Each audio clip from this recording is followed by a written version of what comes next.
This is All right, cool. let's see. We are officially live, which is kind of chaotic because this is the first time that I am hosting a live stream. So, for anyone that joins or watches later, thank you for bearing with all of the technical difficulties, including crazy missing backgrounds. So, we're just floating in a black void. But let's see. Today is really casual. We're just kind of trying out, kicking the tires, playing with some Pulumi code. And lucky for us, Carlos Santana is joining, and we'll see what kind of AWS trouble we can get into. What do you There's want to no do? trouble in AWS. Oh, it's always fine. Hi, everyone. If somebody's watching this after the fact, this is pretty cool that this platform allows us to stream to our own destinations. I just checked and I'm live in my YouTube channel. I'm live in my Sweet. Twitch. Yes. Insane, right? Like people thinking about user experience. I know, like we build the internet and now we actually get to like say, hey, look, the internet's cool. Yeah. This is awesome. I'm going to continue using this platform because then the other person doesn't feel bad because I want to stream on my channel, but I have to stream in your channel, and like we can stream in every channel. Oh, sweet. Okay, so I know that this is totally off topic, but I really actually want a background. Okay, well, never mind. I'm just annoyed that I have not figured out how to add a background to StreamYard yet. But so we haven't really coded anything. We're just gonna kind of start off from scratch, and there's a few different ways we can go about this. We can choose either your side or mine to run VS Code locally and then kind of do a live share so we can both work in the same VS Code, or we can do a dev container and run it in code spaces and connect up from our local VS Code instance that way. I don't know how to do that, but I can use my VS Code and Here. kind of our live share to you. But I was thinking that we'll go through. I'll show you my code that I have working. Yeah. And then you can tell me. Actually, we can do a code review. That you can tell me like this could be doing better. Like I can take notes on it. And then the challenge would be like, let's replicate that code in Python. And let's see. What did you write in? TypeScript. Got it. All right. So TypeScript is a great place to start. And we can totally start with sharing your screen if you want to add it. I'm doing the live share link. Invitation link, copy to clipboard, send it to anyone. Why it says make read only? I don't want to make it read only. Maybe the default is the one, so I'll send you to Discord. That's the thing. And then I'll share my VS Code. If I can find it. Percent share window VS Code Pulumi. And then you can add it to the stage. Sweet. Hopefully. Yes, I can do that. Mic and everything's working. Cool. So we're going to do... Actually, that looks good. I was testing earlier today. Do I need to install something for the browser thing that we're talking about if I want to use a browser in here? So the simple browser is there, or we can like toggle back and forth and stuff.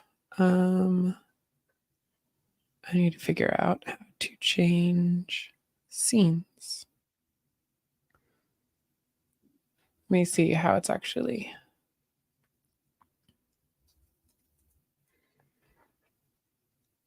I just deleted my stack.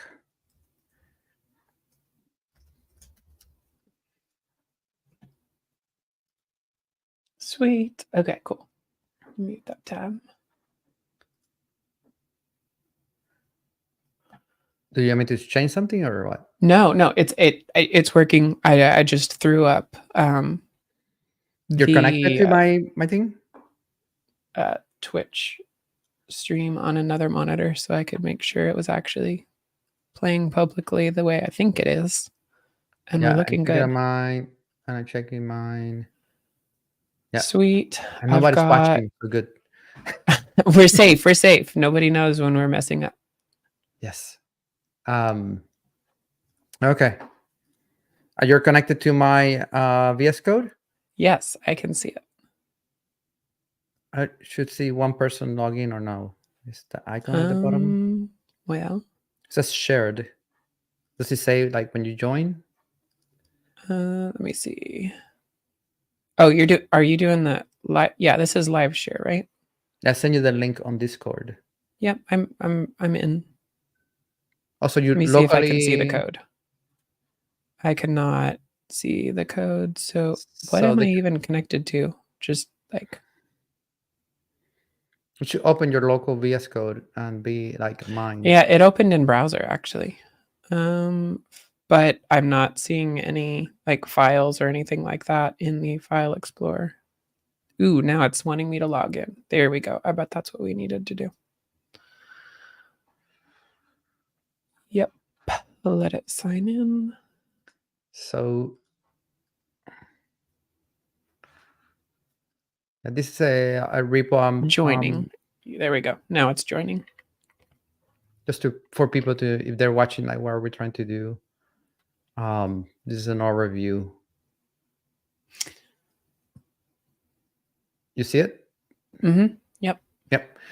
So the idea is, and by the way, this is also we'll be together in GitOps Con. There, we're running a webinar in the Pulumi office. I'll be there. Some folks from Acuity, ArgoCD will be there, and you'll be there, right? Yep. So this is a presentation I'm doing related to like how do we use Pulumi to create AWS resources, in our case, an EKS cluster, Kubernetes cluster, plus other stuff. And then how do we combine that with ArgoCD? So we're going to create an EKS cluster. We're going to call it a hub cluster, install ArgoCD in that cluster, and then create 2 more clusters. And those are like, we call it spoke clusters.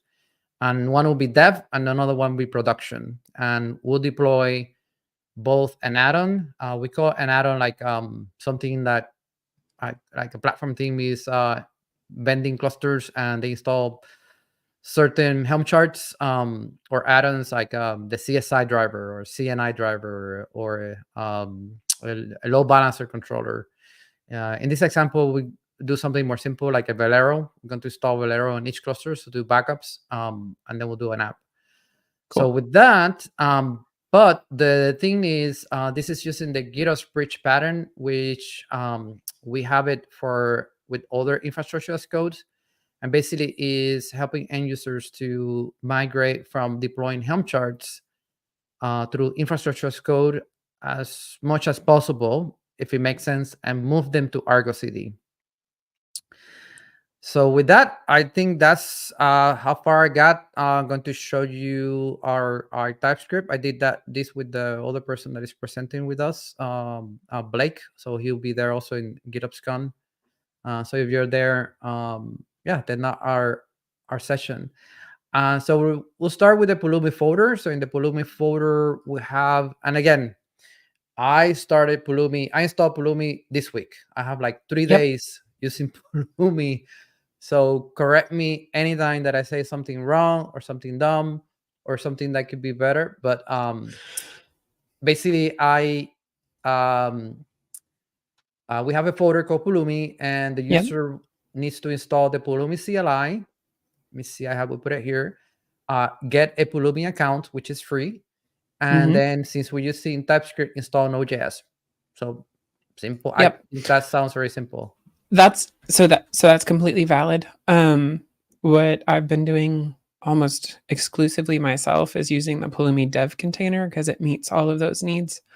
And then It's a simple Docker file. So if you want to add anything else, like you want to add some Argo CLI or something like that, you can add the commands to do that in your Docker file for the dev container, and it just grows and grabs those when it starts up. So yeah, and we can show that. How do I do the browser thing here?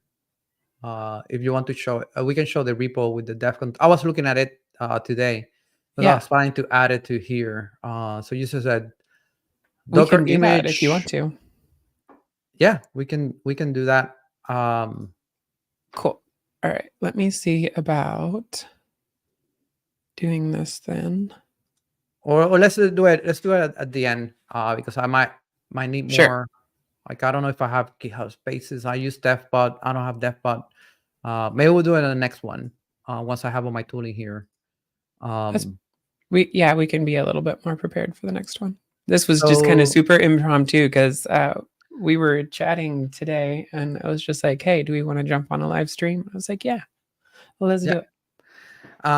So definitely we'll do it and then we'll add the bot. I like to add the button, right, that the people click on it and then opens. And also want to showcase how to use dev containers locally. A lot of people don't know, like, dev containers, you can run it like with Docker. You can use it with I use it with a AWS EC2 using DevPod. I'm a very big fan of DevPod. Yes, but it's been pretty cool. So I haven't gotten really deep into DevPod yet. So that way we launched it on DevPod once, but I haven't actually tried developing there. I've used code spaces heavily recently, though. Yeah, but the thing is, I last time I launched it, it says, oh, you're out of hours or free hours. Like, oh, okay. Yeah, so that's why I cannot run it. I think I used up all of my free out, but I choose some fairly large Azure VM instances for some of my code spaces work. So like when I'm doing a ton of different Kubernetes things or spinning a ton of pods, like that helps speed things along. So I consume the free tier resources usually in the first 2 weeks of the month. But if I stick with like the 2 or the 4 core, it usually lasts me about 3 weeks, and then I only pay for what I use in the very last week. Yeah, I think I ran out because I was adding dev containers to Canoe, which is a project I'm contributing, and also adding it to ArgoCD. Argo workflows already have it, so ArgoCD is the one that I was testing a lot. So it was because I was testing, and that PR should land soon. So for this setup, basically, if people want to follow along, we're going to use the GitHub. I think it's called the GitHub Pulumi provider. So you will need to set up the GitHub token. Yes, a GitHub token on the terminal. Pulumi access token you don't need, because if you do Pulumi login, at least for me, was super easy. Like, run Pulumi login, went to the browser, log into Pulumi, and then came back, and then I was in. I think, yeah, and I can validate. I'm logging. Is there a command to check? I can do. Yeah, you can just do Pulumi login, and it will not log me again. Yeah, that's it. Yeah, right. It'll just say you're already logged in as, and then it'll tell you who you're logged in. How's my fonts look like for people watching? I think that's good. They're a bit small if you're comfortable with zooming in a little more. But let's do that. Like that, it's better. Yeah. That's better. So yeah, I'm logging in here, and then I already have the GitHub token. So the thing is, we have this pulumi.yaml. I think this defines a Pulumi project. Is that correct? What's pulumi.yaml? So pulumi.yaml can define a number of things. By default, you can just run with an extremely minimal config. Pulumi new, the command for kind of templating out some boilerplate, that instantiates the basics in there. When you're running a more complicated repo layout, one of the nice things is you can set a spec to say, hey, I want all of my Pulumi stack files to live in a directory, and you can name it arbitrarily, but it might just be, // stacks for the relative path. is what I Really? do a lot. And Interesting. what that is for your different environments. So you write Pulumi IaC, you deploy it to multiple places. It might be dev, staging, prod. I can see on the left side you have those pulumi.dev, pulumi.hub, pulumi.prod. Those are different stack names, right? Yes. And the configs specific to those stacks are in each of those files. Yes. So one of the convenient things about tuning your pulumi.yaml a little bit more is just being able to break that out. So you can even say all of the IaC code itself lives in its own directory. So like you have index.ts here in the root of the directory. You can configure it so that, say, you have a source directory and all of the code lives in there. So that, if you're doing mono repo type stuff, this kind of thing starts being helpful. There are some other tunables in there. I don't recall off the top of my head. But let's do that. So you said like the better approach is like have source in here and then move my code in there. Let me see if I can find one of the more recent Pulumi configs that I wrote. Like that, then it's a little bit cleaner.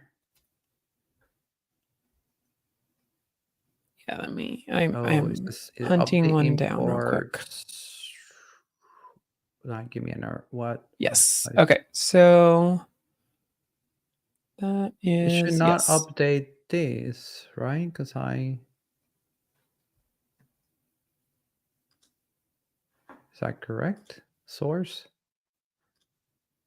What did I update it? I am going to see if I can follow you. I think I just moved the files. This one looks good. This one. When you're ready to write in the... Oh, it said ... I wonder why it thought about doing that. Oh, I didn't move utils. Move utils here. Yes.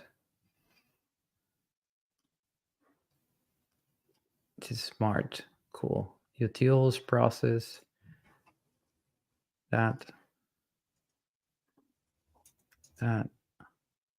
Let's do something before the practice, right?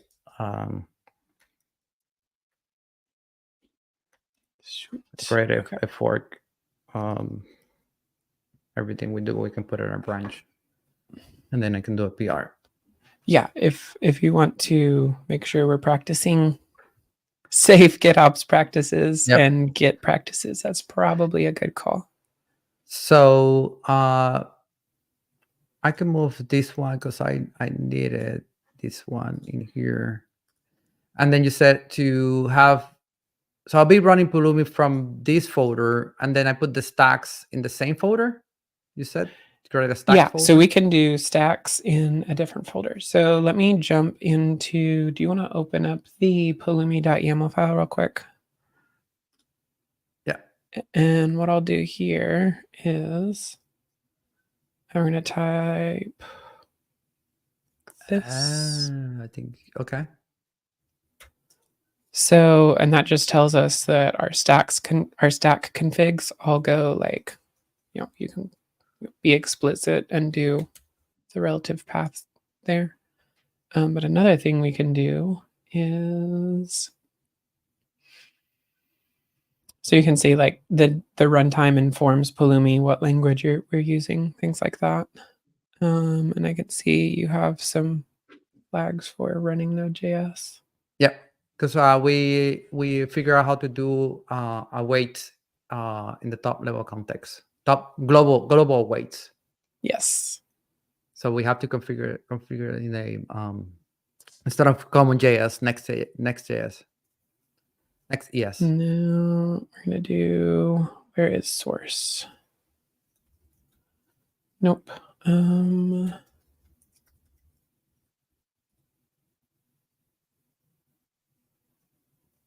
Sweet. So you're saying like inside this runtime, I can say where's the source?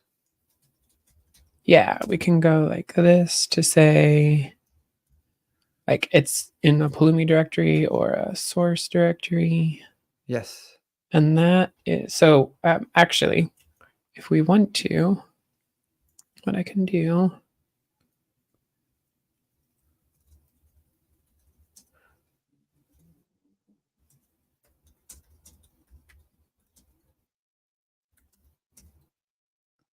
So if you want to like find out more of what you can do, that's a good place to look. And it looks like you already relocated your index.ts here. Yep. So let's see if it's going to work. But I need to move the stacks, right? I need to create a new folder with stacks. Oh, can I request read-write access in your terminal? Yes. Yes. Now I will cause ultimate chaos. Go ahead. That's why I created a fork. Haha. Yeah. Okay. Let's see. Where branch? I don't know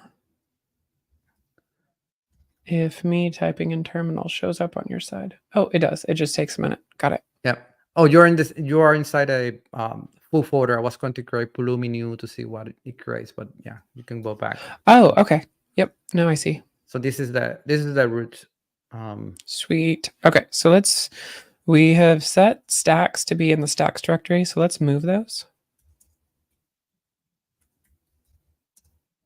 Yeah, just MV like no mercy. Sweet. Yeah, no, this is totally YOLO because we're not in prod yet, right? No, it's not prod. Okay, so the folder. Pulumi.yaml tells us what we're doing, what our project looks like. And now we're gonna go ahead and move. You already moved stuff to source. So if I go like that, we can see it's there. Just for giggles. I think we need to do an npm install in that source now. Or if you want to move no modules into source. There we go. So Pulumi install command actually goes and grabs all your dependencies, and then you don't have to remember. Really? Do I have to run pip command? This is why I wanted to do this stream. I don't know anything about Pulumi, so yeah, no. So there's me. A lot of the I got little the expert conveniences. To teach me. Yeah, well, I'm still definitely on my learning journey. There's a ton of Pulumi stuff that I haven't even gotten to yet, but I'm definitely getting more settled and comfortable with like my daily workflow. So this guy can go, right? Yeah, we should be able to blast that away. We can do Pulumi install just to double check. So Pulumi install here it is, no modules. So I don't have to think about it. So if it's a Python environment, would do requirements.txt. If it's like, I don't know what other languages support, .NET or Go. Yeah, so we do like so one of the newer ones is the YAML, which is just writing Pulumi resources. I said programming languages. Just kidding. Yeah, so the YAML that you can write Pulumi IaC in, it doesn't give you access to like logics to do like for loops or iterate across lists and things like that. But you can write any Pulumi resources in YAML if you don't want to touch programming languages.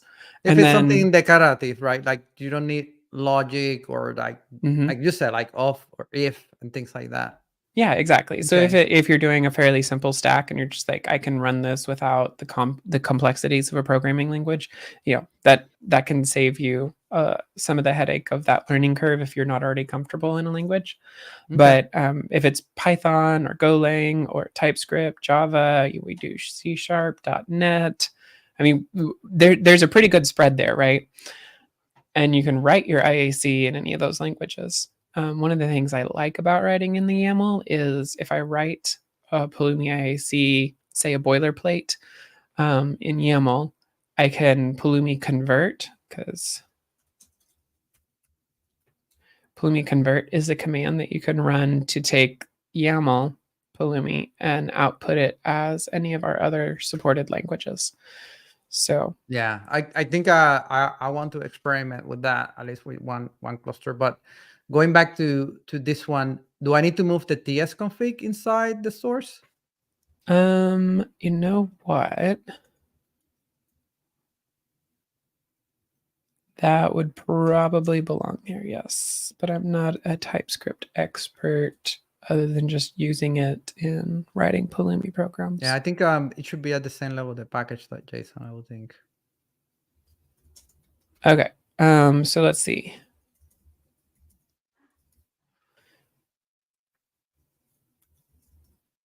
So we have two different I'm stacks. learning a lot of CLI commands. I only knew Pulumi preview and Pulumi up. That's what. Yeah. So stack I LS, nice. use. So this was because I created those stacks, or it's reading the files? Those are LS. probably because you created the stacks. A lot of times, if you do Pulumi up and you haven't created a stack yet, it's going to prompt you to walk through that. Yeah. Cool. So I don't know why it's not showing up very well on my side, but I think it's showing well on the. What is showing It's up? rendering well. So it's just artifacting weird on my side. But yeah, so Pulumi help is a great place to start when you're new, especially. And I refer to this constantly just to see, okay, what kinds of activities can I actually do with Pulumi?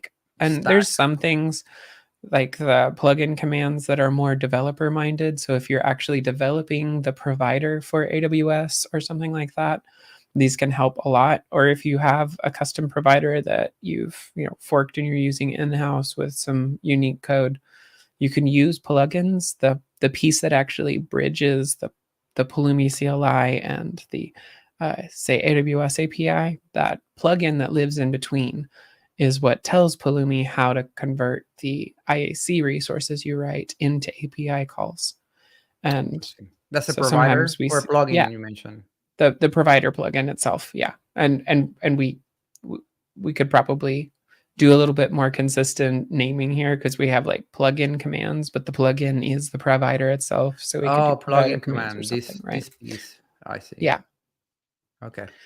Okay. So we've done a little bit to set up this file. We have the reference docs there if you want to kind of get into deeper like integration of how you run this yourself later on.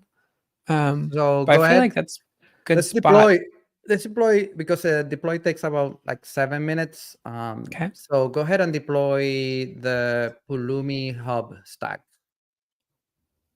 So you always have to specify a stack. You cannot have like a default one. You can't. So that's what I was going to do here. I did Pulumi stack ls. You have dev and hub. So we're going to do Pulumi stack select hub. And now it's going to do that by default. Now we can still, like, if we want to do Pulumi preview, it's going to default to that stack. -s. Yeah, or you can like use the flag to specify another one if you want to. I don't want to use the flag. Right. So what happened? What? Oh, typo. Oh, okay. Preview. Yes, Pulumi stack. Actually, let me do this. Should create a put this and in the dev container itself, I have dir-env set up. So some of the ways that I like Pulumi, I YOLO my Pulumi up a lot because I'll use the Pulumi preview command when I want a preview, and then when I do put Pulumi up, I'm like just go do the thing, which obviously is not good production advice. But what's the not production advice? I want to learn that. Yeah. So there are different environment variables that can control how Pulumi CLI behaves. Okay. So when we get into looking at the dev container, I can show you some of how I've integrated, my personal comfort preferences into the dev container. So it's all just ready to go when you launch the code spaces or the dev container. Okay. So let's, we'll launch it because it takes 7 minutes, and then we'll use that time to go over the code. Sweet. And then, all right. let's see what it does here. Yeah, so just kind of going through your repo structure, I'm seeing a README, which obviously that's important for anything that more than one person looks at, or that you're going to look at 6 months later and have to remember how you set everything up. Yep. I'm super curious what we're going to do in this GitOps directory, but it looks like I'm guessing you have some ArgoCD stuff in there we're going to iterate over. Yep. And then just general Git repo stuff. So in the Pulumi directory, that's where we actually have our program. We have a source directory and a stacks directory now, so that we can like logically lay out all of our stuff. And at the moment, the only thing like filed directly in this level is the Pulumi.yaml. So I like that we're like keeping things tidy. Yeah, I wanted to like get this review by you because I wanted like somebody from Pulumi, like somebody comes into the review like, yeah, that's doesn't look like.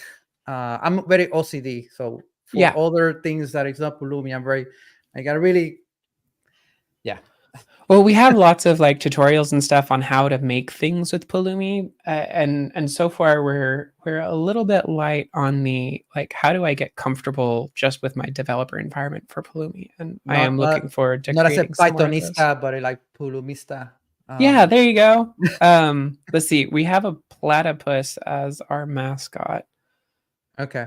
I don't know how to turn that into a Pythonista yet.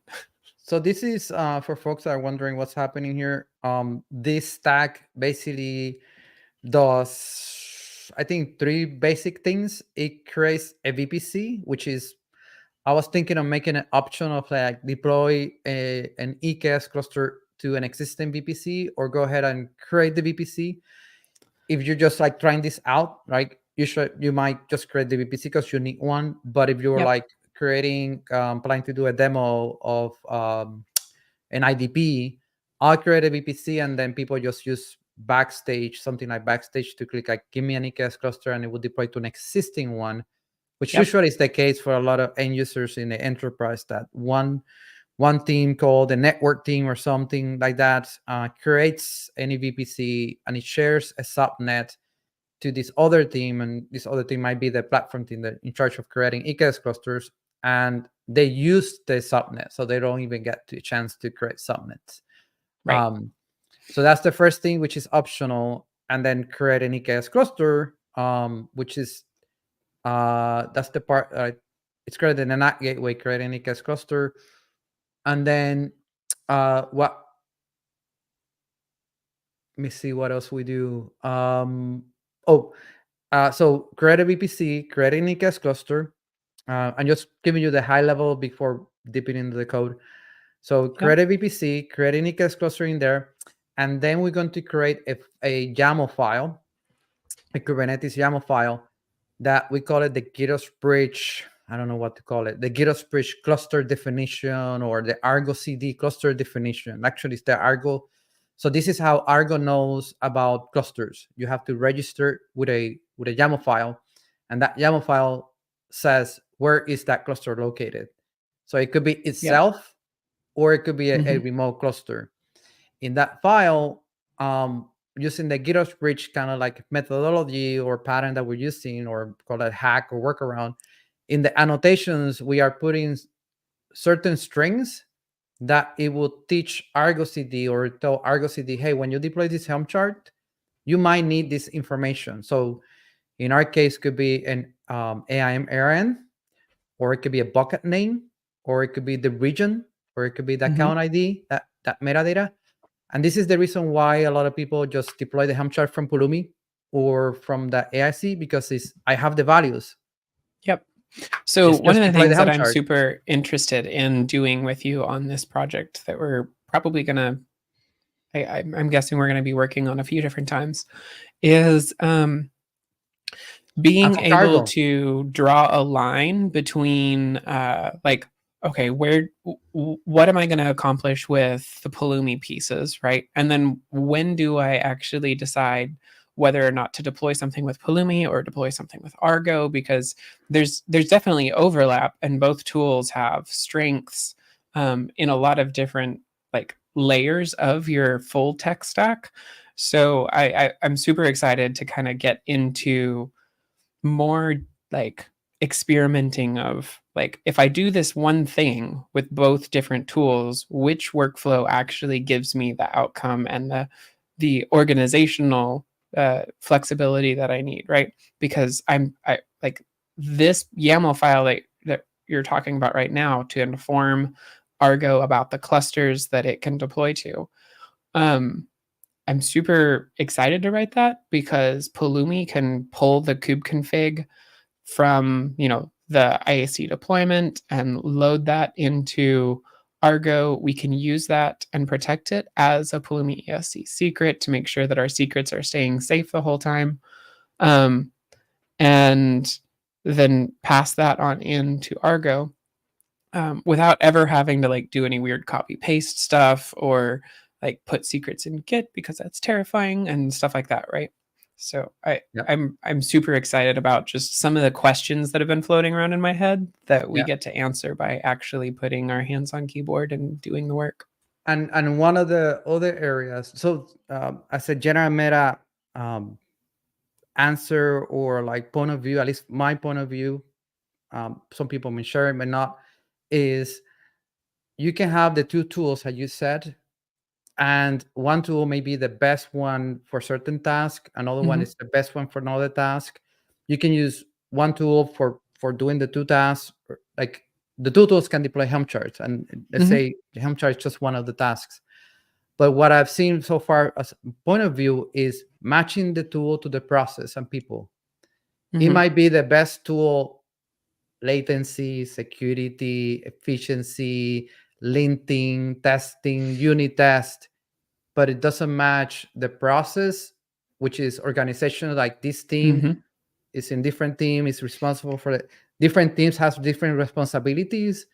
And then the other factor is those members of those teams don't have the skills for that tool yet, or may not need that skill at all. And they can get their job done with the current tool and the current skills based on the organization structure, because these are like massive organizations. Well, I try to optimize for massive organizations. If it's small teams, it's easier to work with them.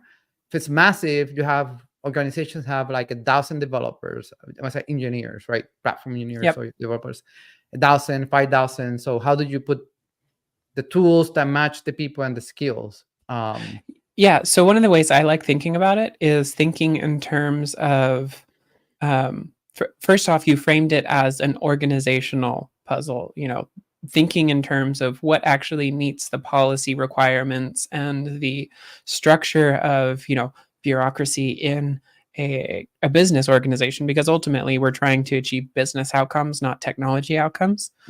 And so classifying the layers of the stack by job description at a more complex organization is, in my opinion, a great place to start for understanding when the division of labor is important to categorize and divide. And then you just scale that down when you're looking at a smaller organization. So for example, if you're trying to understand like the platform engineering tasks versus the DevOps tasks, in a very small organization, you're going to have one person or, a few people wearing both hats at the same time. And in a large organization, you're going to have dedicated platform teams, and you're going to have DevOps personnel planted in the various, app delivery teams. So for the platform side, if you're looking at like a division, a first iteration division of responsibilities for your Pulumi and Argo handoff, I would be looking at it and saying, hey, let's make sure we're actually accommodating all of the platform needs with Pulumi, because as a dynamic assembly of cloud resources and orchestrating and things like that, I find being able to, whether it's, going full Pulumi, ecosystem and using the automation API, or calling an internal API, you can write that logic to, acquire other inputs for your IaC run from other sources, whether you're reaching out to Git or reaching out to AWS APIs or reaching to internal APIs inside of your business to collect values that actually feed the resources that you're doing or building. Because one of the key differences of Pulumi versus say Terraform is just the benefit of being able to dynamically assemble the values that you need in code for creating your IaC resources, instead of having to commit and hard code all of your IaC values before you run, like Terraform apply or something. And it's still declarative. So I want to clear that up, and we can totally dive into that debate and conversation a little bit later.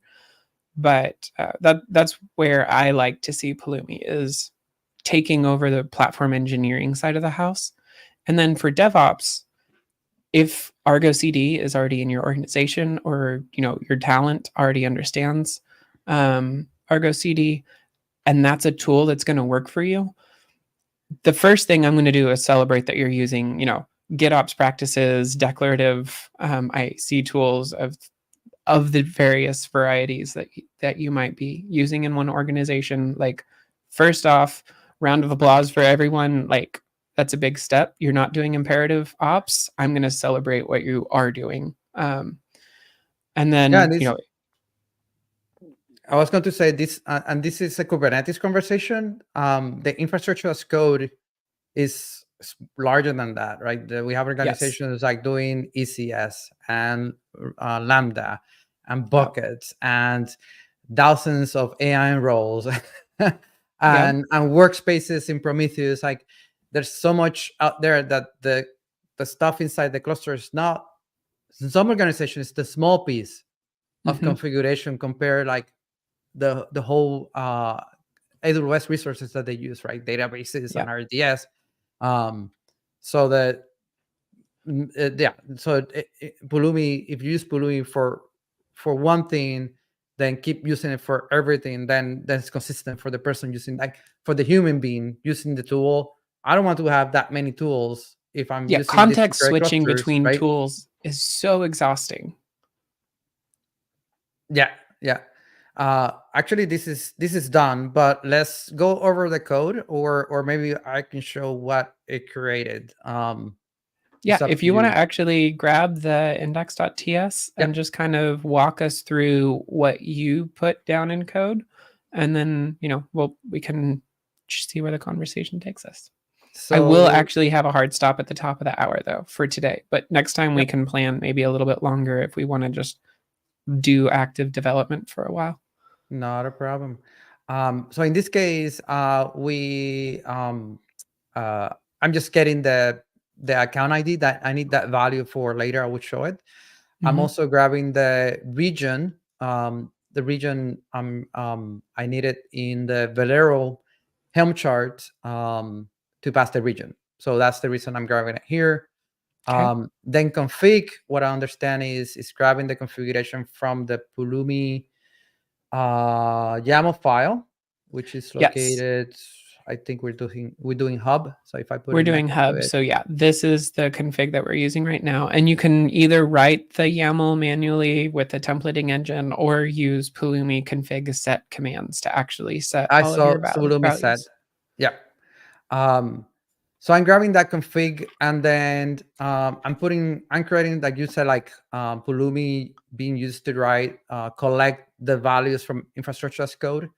So in here, I'm composing information that I would use in ArgoCD, like what is the GitHub repo that Argo needs to connect? What's the revision, which is, in this case, is head. This is, I'm passing the region account ID. What is the namespace and service account I need to install Velero? And then what is the prefix or folder in that bucket that I'm going to do Velero backups? So that's just some outputs. So export const outputs is anything that you export, from what I understand, becomes an output of this stack. So I don't know if this is a convention or not, but we're creating an object called outputs. Or it could be a top level outputs. Like you can see at the bottom, I created an object and then I stash all the values in there. So depending on what language you're using, you're going to have different options for how you actually set up your Pulumi exports. And the export outputs can be, just generally available for investigating when you have a problem, or you can actually use those outputs to inform other Pulumi stacks at a later date. So if you create a VPC and you want to use that VPC for a bunch of different things, you can use Pulumi output on that VPC resource and consume that as an input for other Pulumi stacks that you may deploy later on with other code. Which that's the use case in here, because I'm putting output an Argo raw ARN, and this Argo raw ARN is the AIM role that I'm going to use when I create all these spoke clusters, it needs the role that it's going to give access. I'm going to give access to this AIM role to be able to kubectl into it. Yep. So the spoke clusters need this information from this stack. And the way we do it, we pass it through outputs. So in the other stack, you will see like, oh, I need this value from the hub stack. And it just goes to Pulumi Cloud. And then I finds the value and then use it. So which I think was very cool when I learned this. So that's the reason we put it there. Then we created VPC, and we call it with a stack name. In this case, will be a VPC hub. So we're creating the 3 clusters, each one with its VPC. But like I said, in real scenarios, I think you'll have a mix of like shared VPCs, but in this case, this is a good example or blueprint to get started. These VPCs, the subnets need to be tagged. Or if you're going to use a load balancer controller in AWS, so you will tag it with the ones that are like public. You will tag it with ELB, ELB here for the public ones, and the private ones internal ELB. So if you have any application load balancer or network load balancer that is going to be like talking internally, not north-south, then you would use this one. If it's external internet, then we use the public subnet. So cool. This is a simple example of creating a VPC, which I found very like super easy. It's like a couple of lines, you have a VPC out of the box with Pulumi. So I guess Pulumi SDK has good defaults to create these things. Yes, so that's definitely one of the things. We have a few 2 different ways to create AWS resources, because we have the native provider for AWS, but we also have a component provider where we offer some opinionated configuration for, common defaults for setting, whether it's VPCs or S3 buckets or whatever. So if you don't actually want, full God mode control over every single tunable, and you just want something sane that you can reliably deploy, that's when you would pick up the component resource. But if you really want to like go full, root mode on the cloud, that's definitely what the AWS provider is for. So you can go in and configure all the different keys that you could want access to. Yeah, I was just looking like there's people watching the stream.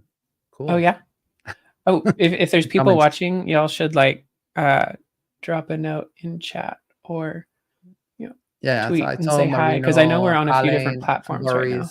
Yeah, it shows up in StreamYard under comments if you click on the right. Oh snap! You know what? Actually, I need to take a look. Oh sweet. I'm not an admin, so I cannot show Marino's comment, but you should be able. But anyway, let's go over the code. The next thing is the cluster type. So if it's a cluster type, this is where I was telling you that when we create a spoke cluster, I need the raw ARN from the outputs. So I'll grab it there and I put the value there. And if it's spoke, let's see what else we have here. My bad. This when you create a spoke, the pattern that we're using here is sometimes like the Argo will have an ARN role, and they're going to assume a second ARN role, and that second one belongs to the spoke cluster, and we're just adding it to the config map of the EKS cluster here. Because I'm using config API, but EKS has something new called cluster access management. But then we don't have to do this anymore. So then you're just using an ARN to access the API instead of... We don't have to touch that AWS config map anymore, and we do it in the API level, which is all done in Pulumi. We don't have to do this, but I think Pulumi handles this config map. By this role mapping thing, parameter when we create EKS cluster. That's one of those things I'd have to actually take a look at the docs and play with a little bit more to get all the way into, because I haven't actually done a ton of EKS recently.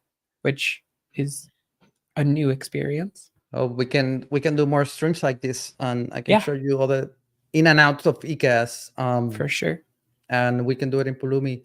So yeah, if we actually start using the new thing, then we don't need this. But for now, I'm training the traditional way. Actually, for people that are still using it like this. For EKS cluster, basically as the name, so I'm going to name it hub cluster. The VPC, this is cool, which from what I understood from Pulumi is I'm passing the VPC ID that I created at the bottom, at the top. But since this is a Pulumi.output, Pulumi is smart enough to know that there's a dependency graph, and it will wait for the VPC to be created for this to be resolved, kind of using promises behind the scenes. This is TypeScript, and when this all the dependencies inside these definitions, like the subnet IDs, are actually resolved, then the EKS cluster start creating. Is that correct assumption or a wrong one? That is pretty close. Okay, so I'm gonna drop a link here. Oh yeah, duh.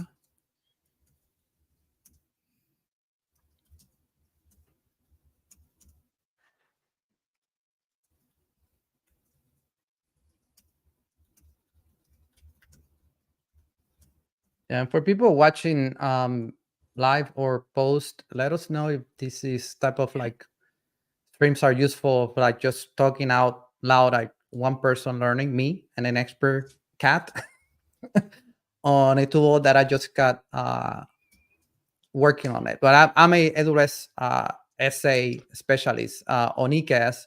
So I'm expert on EKS.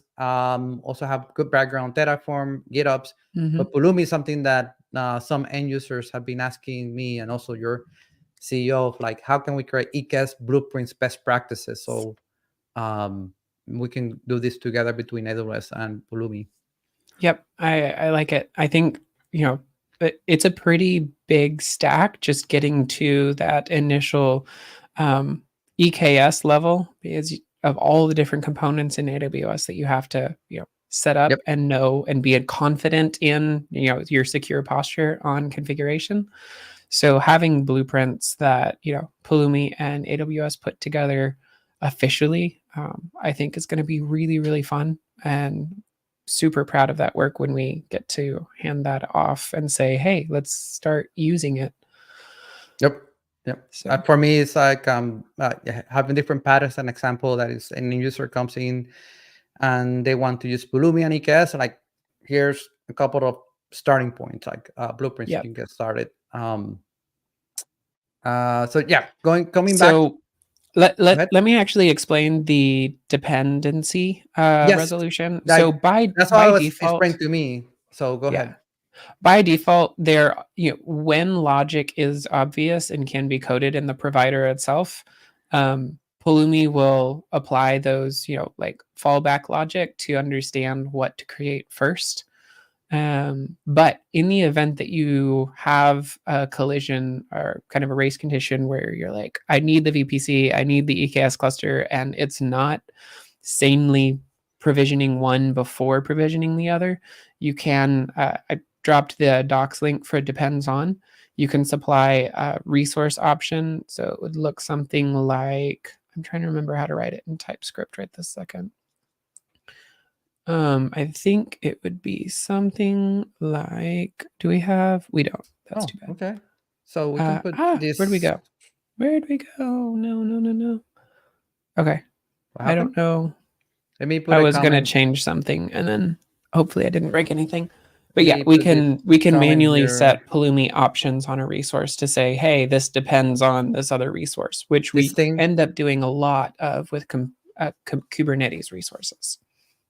Yeah, I put the example from the website, like depends on, and then put an array of resources.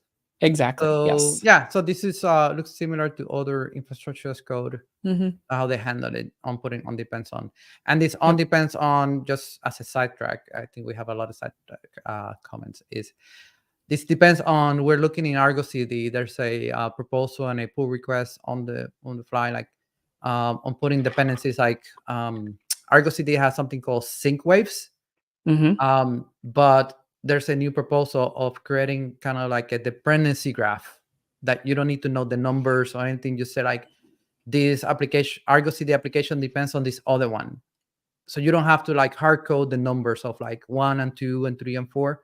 Yeah. And that will also help in terms of application sets, which generate application ArgoCD applications on the fly, like different ones. And then you can put the depends on, and then the controller will know what depends on another thing. And these corner cases in Kubernetes, usually you want to like develop your Helm charts and everything that is eventual consistency. Like if something's not there, we'll try it again. But sometimes these corner cases with like cert manager or certificate or something that is ordering that it's not retry. So yeah, I just ran into one of those kinds of cases with Cert Manager, because Cert Manager is a little funny. You submit a request for a certificate, and then it goes off and it does its thing, and it'll create a secret with your certificate, but it never actually returns the secret in that async, because all you're doing is creating the custom resource in the Kubernetes API saying, I want a certificate. You're not actually saying create the certificate and return it, which gets a little bit funny when you're trying to actually unwrap this. Say you're using it in a Helm chart that is not able to mount secrets, and you have to go and wait for the certificate to provision, unwrap the certificate from the secret, and then pass that base 64 string into something else as a value. That it gets a little bit tricky once in a while. Yep. And definitely we can show like some of those examples in future series. So going on EKS cluster, let me see what we have here. The version is 129, which is the latest version of Kubernetes. 130 came out in Kubernetes upstream, and hopefully a couple of weeks we'll have it in AWS. You pass your public subnets that you created, your private subnets, the role mappings, and then for no security group tags, you will put something. This is a new project that we have that we donated to CNCF called Carpenter. Also another cloud provider also implementing it. It's a controller to provision nodes. So this is done here for Carpenter, the controller, to find out the security groups to attach to when it creates nodes. So this is like interesting. Another option of creating instead of using node groups, which is becoming not the best practice, or best practice for the future will be using Carpenter instead of node groups. Okay, that's neat to learn. Carpenter needs to know like what is the security tag, what are the subnets. So at the top, I think I put Carpenter on those subnets. Carpenter, here, Carpenter discovery. So this is like the subnets that should be attached to the node. So the node needs a security group and knows like the subnet. So those two pieces of information we're like doing through tags, basically. Cool. And then in the Carpenter YAML file that you deploy with GitOps and ArgoCD, you say, I want to create a node class, and then basically say, use this security group and these tags.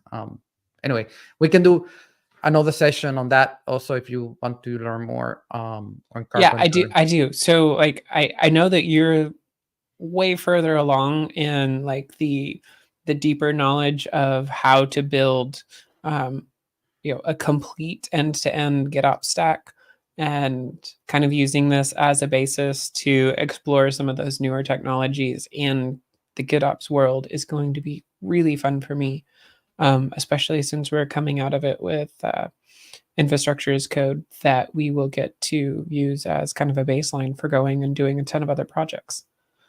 Yeah. Cool.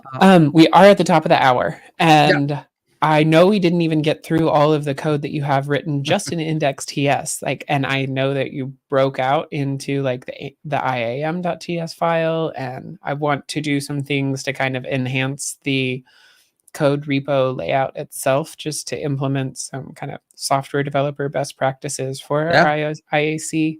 So there's a ton left to do on this project, besides even getting into making sure we can do it all in any of the different Pulumi supported languages.